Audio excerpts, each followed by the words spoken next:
Come on come on come on, yes. আপনার ছেলে খুব সুন্দর মিশে গেছে। ও কারোর সাথে এত ফ্রি হয় না, জানি না আপনার সাথে কিভাবে হলো। আচ্ছা সানি, আজকে আমরা আরো একটা ম্যাজিক ট্রিক Ink শিখবো। magic-টা? ওটা না, চলো এখানে শুয়ে পড়ো। ঠিক আছে, এবার কি করতে হবে? সানি, ওদিকে তাকাও, মন দিয়ে দেখো। এখন আমি যা বলবো তাই করবে। এদিকে দেখো। এটা ম্যাজিক নাকি? সাইলেন্স। এবার মন দিয়ে দেখো। Yeah, I am coming right now. Yes. আজকের সেশন কমপ্লিট হয়ে গেছে। কালকে আপনি একা আসবেন, আমরা বসে কথা বলবো। সব ঠিক আছে তো ডক্টর? হ্যাঁ হ্যাঁ, ডোন্ট ওয়ারি, সব ঠিক আছে। Everything will be okay.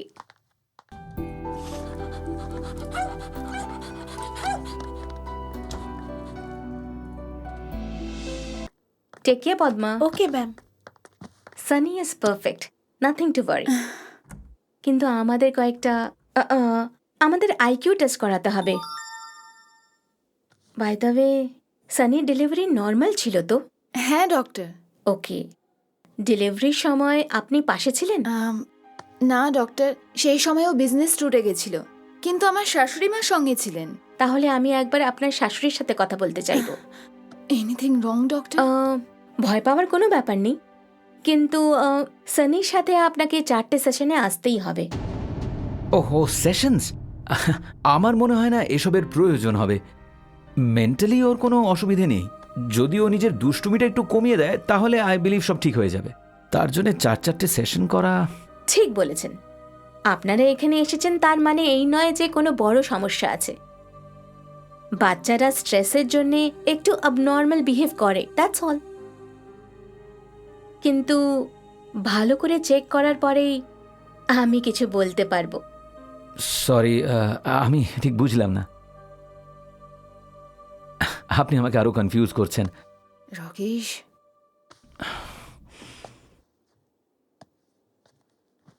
What's a fee ma'am? No thanks. Excuse me? আমি এখনো ট্রিটমেন্ট শুরু করিনি।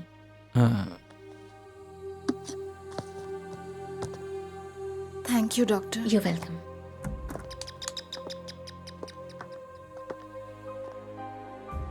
প্রবলেম বাচ্চার মধ্যে নয়, ওর বাবার মধ্যে আছে।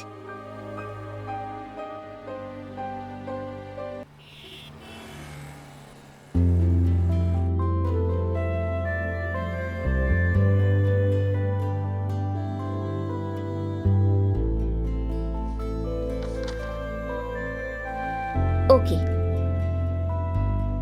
আপনার বাচ্চার সব রিপোর্ট তো নর্মাল, কিন্তু একবার ওকে নিয়ে আসুন, আমি দেখা করতে চাই।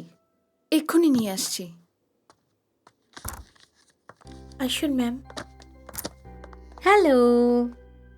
ডক্টরকে হ্যালো বলো সানি। হাই। গুড, খুব মিষ্টি ছেলে। এসো এসো যাও। Madam please. এসো না, বসো। So what's your name? Sunny. Good name. এটা কি হলো? Yes ma'am. কি পদ্মা, নতুন পেন দিয়েও লেখা যাচ্ছে না। যাও গিয়ে ব্লু পেন নিয়ে এসো। আচ্ছা, আমাকে দিন না প্লিজ।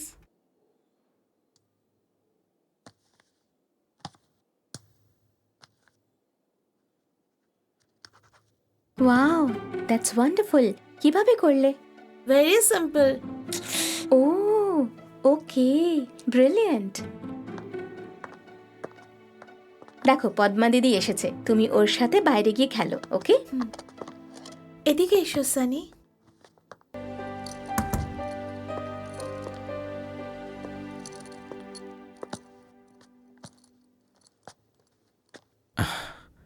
এ হয়তো সব বলেই দিয়েছে, এবারে কি?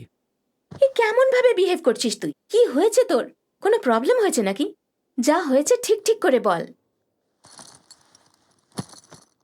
আমি এমন কি করেছি দিদি? সবাই আমার পেছনে কেন পড়ে আছো? পেছনে পড়ে আছি? কি প্রবলেম কি তোর, হ্যাঁ? ঠিক আছে, তুই পারবি না যখন আমরা এখান থেকে চলে যাব, কিন্তু ছেলেটাকে তো ঠিক করতে হবে। বল না। তোকে যদি ছোটবেলায় 4টে থাপ্পড় মারতাম তাহলে আজ এরকমটা হতো না। আসলে সেদিন সানি জন্মানোর পর ও একটুও কাঁদেনি। নার্স ওকে তুলে বলল যে ও কাঁদছে না। ওকে কোলে নিয়ে ডক্টর ডক্টর করে চিৎকার করলো। আমরা সবাই খুব ভয় পেয়ে গেছিলাম। আমাদের মনে অনেক রকম কুচিন্তা আসছিল। তখনই ডক্টর সানির মুখে মুখ লাগিয়ে ওকে নিঃশ্বাস দেওয়ার চেষ্টা করলেন। তখনই আমাদের সানি জোরে কাঁদতে শুরু করলো, আর আমরা সবাই খুব খুশি হলাম।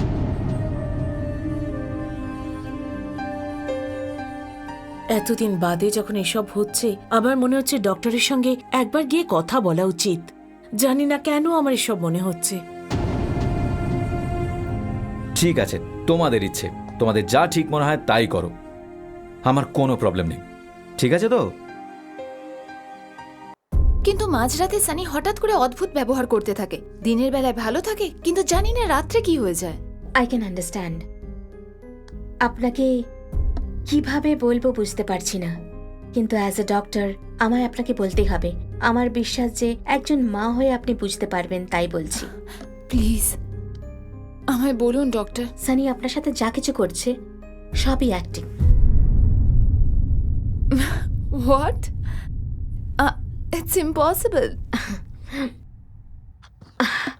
আমরা ছোটবেলায় স্কুল বাঙ্ক করার জন্য যে জ্বরের, পেট ব্যথার নানান অজুহাত দিতাম, এখন সব কিছুই পুরনো হয়ে গেছে।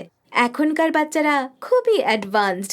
ওয়েল, সানি ফ্রি টাইমে কি করে আপনার কোনো আইডিয়া আছে? TV, video game. আমি জানি আপনি অবজার্ভ করেননি।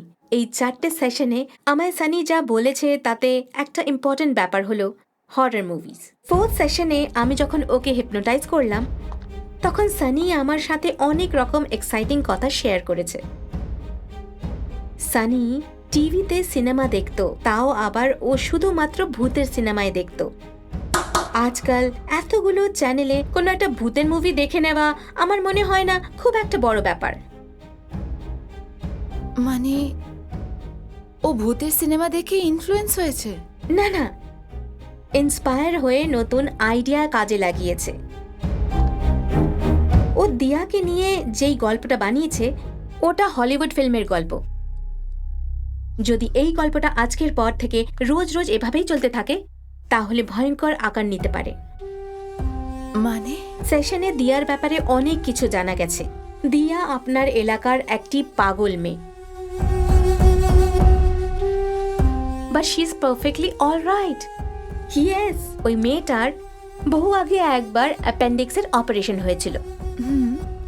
দিয়ার যখন পেটে ব্যথা হতো তখন ওর মা বাবা দুজনেই নিজেদের ঝগড়া ভুলে ওর সাথে থাকতো। যখন অপারেশন হয়ে গেল আর ওর বাড়ি ফেরার পরে ওদের দুজনের ঝগড়া আবার শুরু হয়ে গেল। দিয়া প্রায় সময় ওদেরকে মেলাবার জন্যে প্রায়ই পেট ব্যথার নাটক করে থাকতো। দিয়ার পেরেন্টসের ঝগড়া আর ওদের প্রবলেম কাউন্সেলিং এর পরে ঠিক হয়ে গেল। দিয়ার মনে হলো ওর এই নাটকের জন্যে মা বাবার ঝগড়া শেষ হলো। আজ দিয়া খুবই খুশি। তো সানি যা দেখতে পায় ওটা? দিয়ার নাম বলতেই আপনারা সবাই ভয় পেয়ে গিয়ে সানির প্রতি মনোযোগ দেবেন, কনসেন্ট্রেট করবেন, এটাই সানি মনে ভেবে নিয়েছিল। আর তারপরও ঠিক করলো যে দিয়ার গল্পটা চালিয়ে যাবে। এখন আমাদের কাছে মাত্র দুটোই অপশন আছে। দিয়াকে পুরোপুরিভাবে সানি ওর মাথা থেকে বরাবরের জন্য বের করে দিক, আর না হলে ওকে সেটা স্বীকার করতে হবে যে ও আমাদের সবাইকে বারবার মিথ্যে বলেছে, আর নিজের ভুলটাও স্বীকার করুক। সানি যে গল্পটা বলেছে আমাদেরও সেই গল্পের অংশ হতে হবে, আর ঠিক ওরই মতন আমাদেরও ওর গল্পে অভিনয় করতে হবে।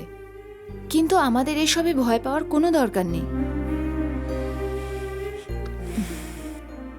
I am really sorry. আমার আর কোনো ভয় নেই রাকেশ। তার মানে আমার ডাউটটা ঠিক ছিল। সানির প্রবলেমটা বোধহয় সেটাই। জেনারেলি বাচ্চারা জন্মাবার পরে কাঁদে, আর যদি কোনো কারণে না কাঁদে তখন ডাক্তাররা সিপিআর ইউজ করে। কিন্তু অনেক প্যারেন্টরা এটা জানে না যে যদি কোনো কারণে দেরি হয়ে যায় তখন অনেকগুলো ব্রেন সেল ড্যামেজ হতে পারে। মানে অন্য বাচ্চাদের তুলনায় আইকিউ লেভেল লো, গ্রাসপিং পাওয়ার লো, কম হওয়ার চান্স অনেক বেশি। ওয়েল, আমায় আরও কিছু ডিটেলস দিতে হবে। সানির বয়স 8 বছর তো, কিন্তু আমার মতে ওর মানসিক বিকাশ 6 বছরের। আমাদের মতে আমরা বাচ্চাদের 4 বছরে স্কুলে পাঠাই, কিন্তু ওর বিকাশ হিসেবে আপনি ওকে 2 বছরেই পাঠিয়ে দিয়েছেন।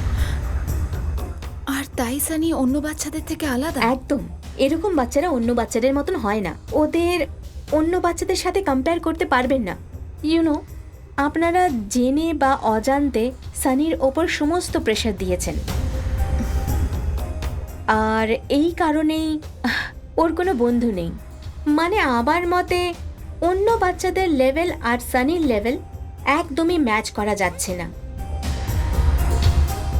আর প্রবলেম এটা যে এই সব কিছুর জন্য সানি মনে মনে খুব কষ্ট পাচ্ছে, আমি জোর দিয়ে বলতে পারি। আর তার জন্যই সানি এরকম বিহেভ করে? হতে পারে। আর সানি কেন অ্যাবনর্মালি বিহেভ করছে এটা আমরা কাউন্সেলিংয়ের পরেই জানতে পারবো। চলো এটা এভাবে খেলি, ঠিক আছে?